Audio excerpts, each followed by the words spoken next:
Olá, meu irmão, minha irmã. Domingo, 24º domingo do tempo comum, 15 de setembro. Uma alegria estarmos juntos para meditarmos a palavra de Deus, o evangelho desse 24º domingo do tempo comum. Enquanto o Padre proclama o evangelho de hoje, eu gostaria de convidar você que está comigo, deixar o seu joinha, o seu like, o seu comentário. Você que pela primeira vez nos encontra aqui, seja bem-vindo, se inscreva no nosso canal. Muita coisa boa acontece aqui nesse YouTube. Na descrição do vídeo nós temos link de grupo de WhatsApp, Telegram, para você ficar mais perto de nós e receber todo o conteúdo que nós fazemos aqui dentro desse canal do YouTube. E ainda antes do Evangelho, recadinho. Quinta-feira agora, dia 19, Missa do Impossível com São José, aqui no Santuário São José de Alto Piquiri, Paraná. Missa às 6 da manhã e às 19h30. Após a missa das 6 da manhã, temos a nossa manhã de retiro espiritual, a nossa peregrinação nas capelas, onde eu vou junto com você em 4 igrejas, aqui da nossa paróquia, dos nossos distritos. Para cada uma tem uma pequena pregação, uma pequena oração, e termina ali por volta de 12h30, 1h da tarde. Um momento lindo de fé. Vem gente do Brasil, de fora do Brasil vai participar disso. Você é convidado. Se quiser estar conosco, na sua tela tem um WhatsApp, que você não precisa mandar áudio, manda por escrito. Oi, sou de tal cidade, vamos em tantas pessoas para a missa da manhã ou para a missa da noite, para a gente poder organizar as coisas aqui e acolher bem a vocês, tá bom? Queridos, evangelho desse domingo, Marcos 8, do 27 ao 35, diz assim: Naquele tempo, Jesus partiu com seus discípulos para os povoados de Cesareia de Filipe. No caminho, perguntou aos discípulos: Quem dizem os homens que eu sou? Eles responderam: Alguns dizem que tu és João Batista, outros que és Elias, outros ainda que és um dos profetas. Então ele perguntou: E vós, quem dizeis que eu sou? Pedro respondeu: Tu és o Messias? Jesus proibiu-lhes severamente de falar a alguém a seu respeito. Em seguida começou a ensiná-los, dizendo que o Filho do Homem devia sofrer muito, ser rejeitado pelos anciãos, pelos sumos sacerdotes e os doutores da lei, devia ser morto e ressuscitar depois de 3 dias. Ele dizia isso abertamente. Então Pedro tomou Jesus à parte e começou a repreendê-lo. Jesus voltou para os discípulos e repreendeu a Pedro, dizendo: Vai para longe de mim, Satanás. Tu não pensas como Deus, e sim como os homens. Então chamou a multidão com seus discípulos e disse: Se alguém me quer seguir, renuncie a si mesmo, tome a sua cruz e me siga. Pois quem quiser salvar a sua vida vai perdê-la, mas quem perder a sua vida por causa de mim e do Evangelho vai salvá-la. Palavra da salvação, glória a vós, Senhor.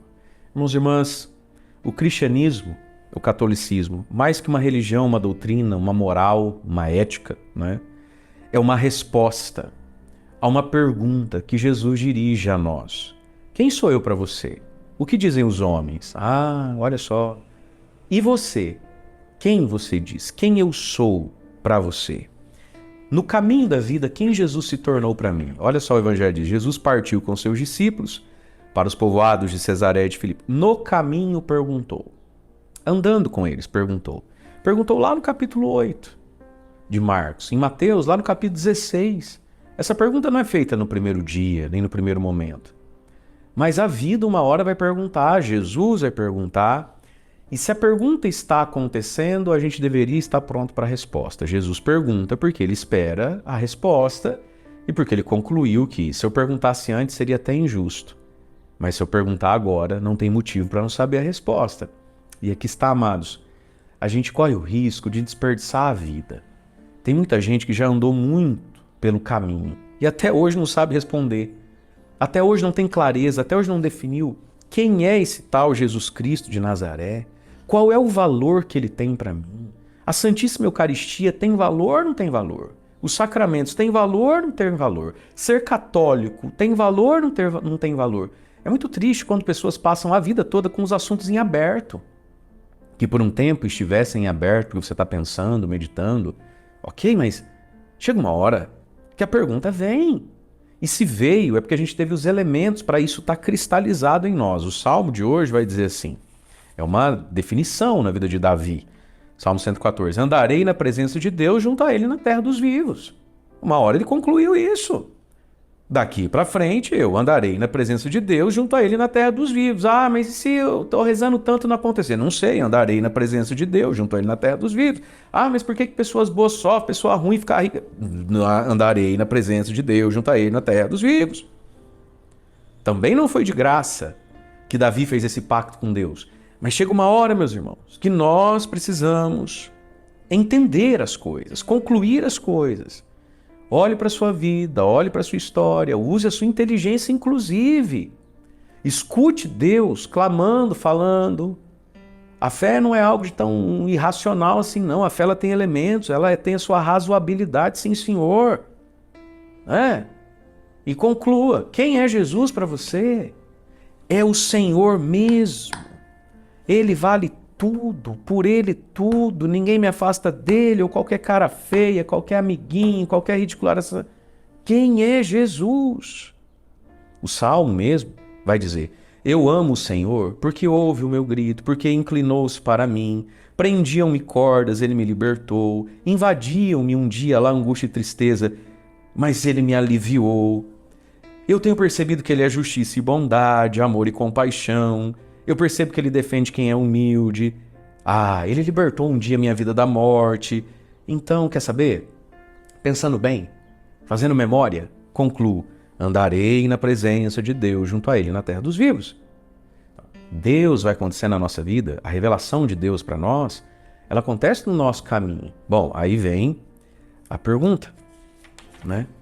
Quem dizem os homens que eu sou? Meu filho, falando de Jesus, é que não falta, né?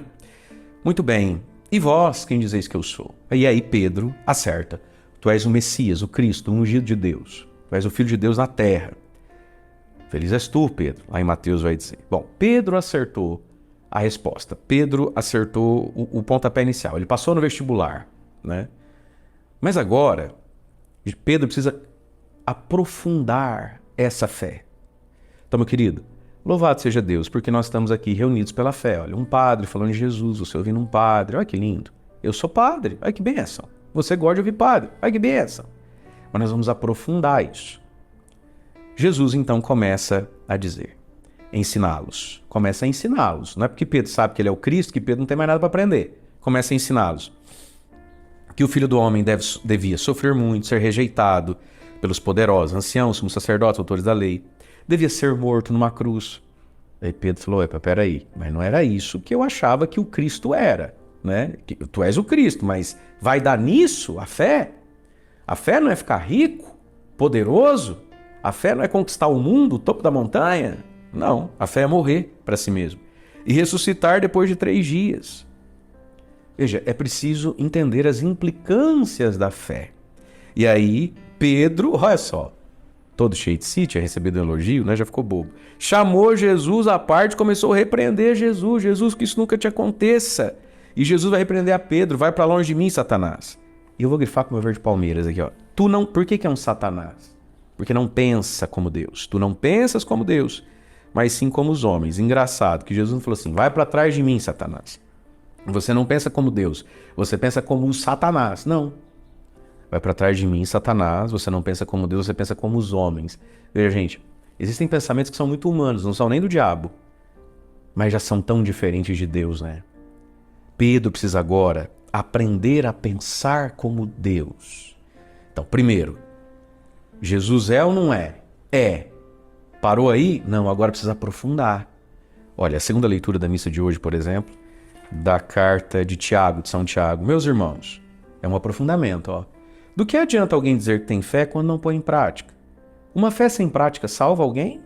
Né? Imaginai que um irmão ou uma irmã não tem o que vestir ou lhe falta comida. Se então alguém disser a ele, ide em paz, aquecei-vos, comei à vontade, mas não dá a ele o necessário para o seu corpo, a roupa ou a comida, adianta isso? Assim também a fé, irmão. Se não se traduz em obras, por si só ela está morta. Em compensação, alguém poderá dizer, tu tens a fé, eu tenho a prática. Tu, mostra-me a tua fé sem obras, que eu te mostro no que creio. Mostro minha fé pelas minhas obras. O que São Tiago está fazendo nesse trechinho aqui? Quando ele escreveu essa carta a determinada comunidade? Aprofundando a fé. Irmãos, do que adianta Jesus é o Senhor ser... E o aprofundamento da fé, meus amados, só tem um caminho. Ouvir a palavra de Deus. Estudar, meditar a palavra. É por isso que nós vamos dar a palavra de Deus todos os dias. Porque se você andar na rua, todo mundo acredita em Jesus. Mas isso está mudando a vida da pessoa? Ela está sendo melhor para ela mesma, para o outro, para Deus, para a igreja? De que adianta essa fé sem obras?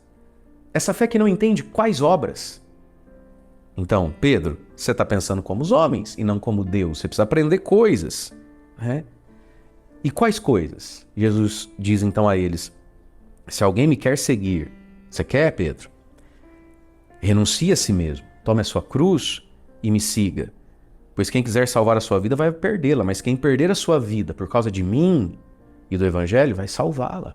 O seguimento de Jesus muitas vezes é tido por nós mesmos, ou por quem nos olha, como um profundo desperdício da vida, como desperdício de tempo, de juventude. Mas gente, exagero, fica um negócio de pá de igreja, é doido, eu tô novo ainda. Jesus é assim que as pessoas dizem, que você está perdendo a sua vida, quem perder vai ganhar. Mas quem quer ganhar a vida aqui nesse mundão velho sem porteira, comer, beber, gozar dos prazeres todos, vai perder a sua vida, vai perder a sua alma. E Jesus, então, precisou repreender um homem que sabia, mas ainda não estava maduro. Isso somos nós, gente. Nós somos uma mistura de boa vontade com equívoco, né? Nós precisamos caminhar com Jesus. Tanto é que Jesus disse então para Pedro, vai para longe de mim, Satanás. Tu não pensas como Deus, pensa como os homens. Duas coisas aqui importantes para nós. Primeiro, percebe como Jesus foi rápido? Pá! Jesus não permitiu certas conversinhas na orelha dele, não. Isso aqui tem um ensinamento para nós. A gente precisa, às vezes, cortar certas conversas e ideias na nossa cabeça mais rápido. Jesus não deixou Pedro ficar falando aquilo. Não, Jesus, não precisa morrer, não. Imagina, chega lá e a gente conversa. Acho que Deus quer que a gente sofra assim. Pedro, fica quieto. Acho que até Jesus ficou com medo dessa conversa. Cortar conversas malignas mais rápido. Mas segunda coisa aqui. A tradução nossa, né, do lecionário e de boa parte das Bíblias, ela é um tanto quanto muito rasa, né? E um tanto quanto infeliz até. Ela dá o sentido moral da coisa, né? Do esculacho que Jesus deu. Tá errado o que você falou, Pedro. Se afasta de Satanás, né? Você não pensa como Deus, pensa como... Ok, mas Jesus não falou vai para longe de mim, Satanás. Isso aqui é uma tradução muito moral do texto, então não é que tá errado. Mas não... vamos ao que Jesus disse. Jesus disse assim, lá no original está escrito assim, Ipagé opsomou. Vamos traduzir? Não é vai para longe de mim, é vá atrás de mim, Satanás. Jesus convidou Pedro para ir atrás. E claro, falou isso bravo, né? Porque esse opsomou está lá em Marcos 1,17. Jesus manda Pedro ao lugar onde foi chamado. Opsomou, atrás de mim, em meu seguimento. Então o que Jesus falou para Pedro foi assim, Pedro, chega, vai atrás aqui, ó, volta a ser discípulo, Satanás. Então ao mesmo tempo que Jesus bateu, ele convidou. E é assim que Jesus, na sua misericórdia, faz com você e comigo, quando a gente quer ensinar o Pai Nosso pro vigário, né? Quando a gente quer dar palpite, quando a gente quer ensinar algo para Deus, ele fica bravo, mas ele não nos joga fora, Jesus não joga fora. Jesus está dizendo, Pedro, se você quer andar comigo, é atrás, vai atrás, não me ultrapasse, Pedro, não vem me dar conselho, vá atrás de mim. Ou seja, por que Pedro virou Satanás? Porque ultrapassou Jesus. Virou Satanás porque deixou de ser discípulo. Jesus falava e não era mais um mestre falando, não é um cara que pensa diferente de mim, eu vou debater com ele. Não, com Jesus a gente não debate. Jesus a gente segue. Então hoje, meus irmãos, voltemos atrás de Jesus, vamos para trás dele e andemos onde ele andar, ainda que seja até a cruz. Deus abençoe você. Em nome do Pai, do Filho e do Espírito Santo. Amém.